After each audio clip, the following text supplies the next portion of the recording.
de amor. Procurei remédio na vida noturna, com a flor da noite, numa boate na zona sul.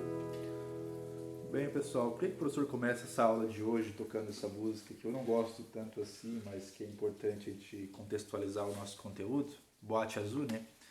Por que o professor começa tocando essa música hoje? A gente está trabalhando o quê? A gente está trabalhando o romantismo, né?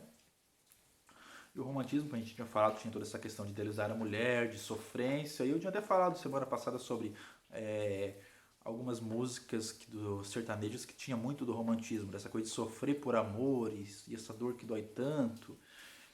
Essa música, Boate Azul, que eu não sei de quem é, eu conheço a versão, acho que é o Gustavo Lima, talvez.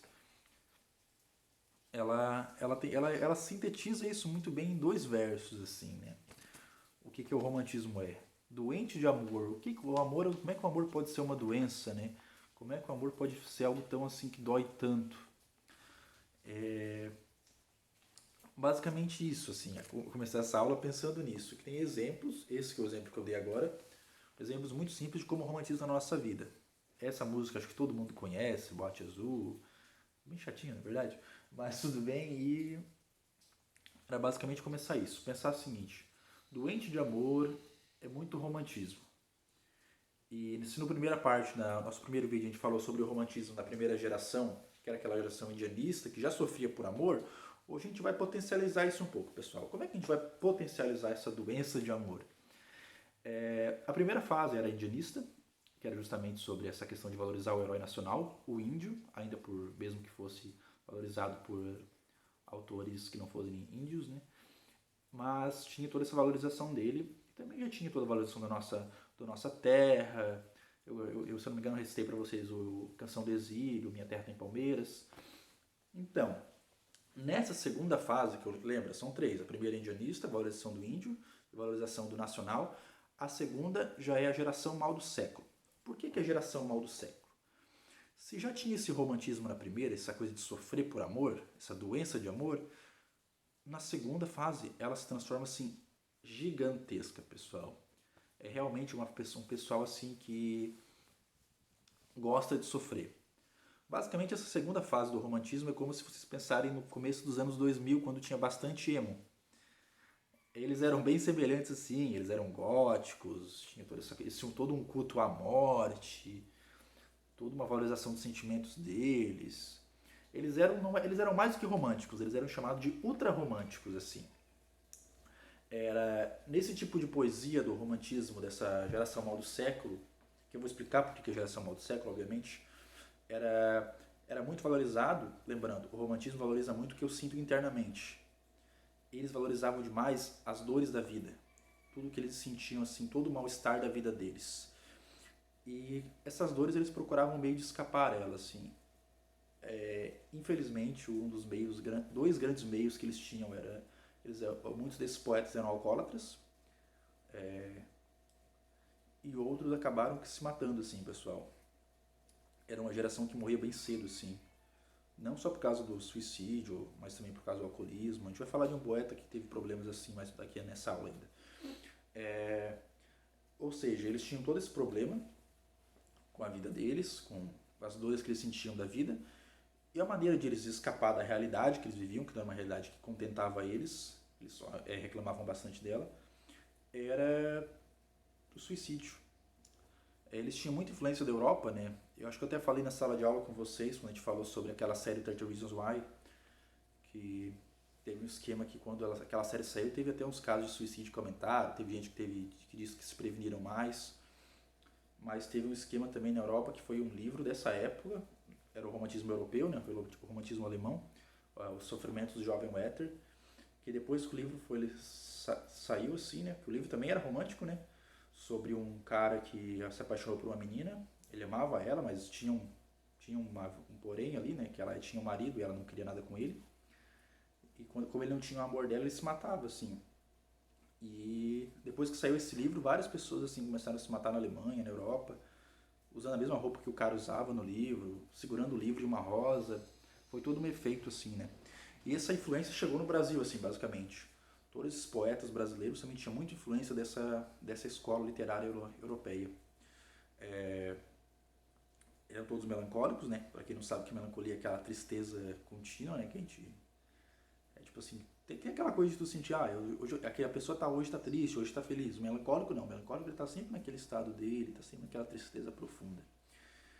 E lembrando também, pessoal, que o romantismo tem toda uma questão de egocentrismo, né? O que é egocentrismo? É pensar o seguinte, eles tinham toda uma valorização dos sentimentos deles, das dores deles, mas eles eram muito pouco empatas, eles não tinham muita empatia pelo outro. Era, eu tô sofrendo e essa minha dor é descomunal, a tua não me importa. Era basicamente isso. Faltava muito para eles olhar a dor do outro. Eles só ficavam só neles. E eles queriam que o outro se compadecesse da dor deles, mas eles não se compadeciam dos outros. Isso é meio paradoxal, né? Meio complicado. Basicamente a gente vai ter dois grandes poetas que a gente vai falar assim, sobre essa geração mal do século, que um deles realmente morreu assim, não de amor, mas sofreu bastante por amor, que é o primeiro Álvares de Azevedo. Álvares de Azevedo, acho que eu falei muito rápido, né? Ele escreveu dois livros bem famosos assim, né? O primeiro é A Lira dos 20 Anos, que é todo um livro em poesia, falando justamente sobre os desejos dele, os desejos carnais, todo romantizando a figura da mulher, também tendo muita religiosidade naquela época, eles também tinham ainda. E é interessante pensar que ele foi, quando eu falei geração mal do século, eles morriam cedo.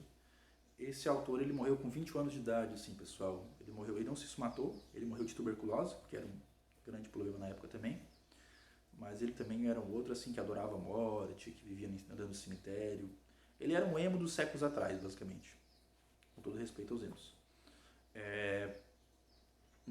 Ele escreveu um outro livro, que também é bem gótico, assim, que influencia muito a nossa cultura gótica de hoje, que é Noite na Taverna, que eu não vou falar muito dele porque a gente vai trabalhar ele mais pra frente, então acho que não tem necessidade. Mas lembrem, o primeiro assim, poeta assim, grande dessa segunda geração do romantismo é o Álvares de Azevedo. Álvares de Azevedo, estou falando muito rápido, né? Lembra que lá na primeira era o Gonçalves Dias, que eu até recitei a Canção do Exílio e deixei 2 poeminhas para vocês no Google Sala de Aula. Outro poeta assim, que eu gosto um pouco mais do que o Álvares de Azevedo é o Casemiro de Abreu, que eu acho que até você já deve ter trabalhado ele nos outros anos da escola. Ele era conhecido por ser o poeta da saudade. Por que o poeta da saudade? Ele tinha toda essa idealização, mas não era tanto da figura da mulher. Ele idealizava outra coisa mais ainda. A sua infância. A felicidade de ser criança novamente, assim. Ele tinha toda essa questão de uma saudade à infância, aos seus primeiros anos, a toda a sua juventude. Ele também valorizava muito a cultura, a poesia brasileira. Ele escrevia muito sobre os outros poetas, com influência de outras poetas, principalmente dessa fase do romantismo. E também valorizar muito a nossa terra, assim, as palmeiras, a vegetação, o mesmo esquema que a gente estava falando na última aula. Daí eu separei um poeminha desse do Casimiro de Abreu, que está nesse livro aqui, ó, As Primaveras, que é o livro mais famoso dele, por sinal, que é Meus 8 anos. Ó, que saudades que tenho da aurora da minha vida, da minha infância querida, que anos não trazem mais, que amor, que sonhos, que flores, naquelas tardes fagueiras, as sombras das bananeiras, debaixo dos laranjais. O poeminha é maior, eu vou ler só o comecinho dele mesmo, mas o que eu quero focar com vocês ele era um romantismo um pouco diferente dos outros, ele tinha um romantismo mais focado para a infância dele, como até o nome do poema é, Meus 8 anos. Que saudades que tenho da aurora da minha vida, a aurora da vida, o momento mais brilhante da minha infância querida, que anos não trazem mais, já se foi, não tem como retornar, que amor, que sonhos, que flores, naquelas tardes fagueiras, a sombra das bananeiras, debaixo dos laranjais. O que eu queria focar? Tinha toda essa questão do romantismo, esse culto à morte, que a gente vai ver muito com Álvares de Azevedo, que era uma geração a geração mal do século, mas nisso também teria uma coisa muito boa, algo muito positivo, que era essa poesia do Casimiro de Abreu, que era uma poesia muito mais nostálgica. Quem é que não é nostálgico? Quem é que não lembra da sua infância e pensa em algo legal que você viveu e que, nossa, eu queria viver aquilo de novo? Tem muita gente que teve infância triste, assim, né, mas até nas tristezas, às vezes a gente tem momentos bons. Como atividade de vocês essa semana, na semana passada foi uma análise de alguns textos, assim. Nessa semana não. Nessa semana é a produção textual de vocês. Vai valer uma notinha também. Quarta nota do trimestre. Baseado nesse poeminha que a gente falou agora do Casimiro de Abreu, meus 8 anos, eu vou pedir para vocês escreverem também um poeminha de vocês sobre a infância de vocês, o que vocês sentem falta. Poema pequeno, assim, umas 8 linhas mais ou menos. Pode ser em 2 versos, de 4 versos cada um. Eu vou explicar mais certinho no Google Sala de Aula, mas basicamente era isso, pessoal.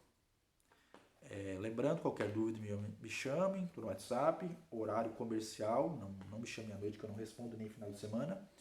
E é isso, pessoal. Abraço.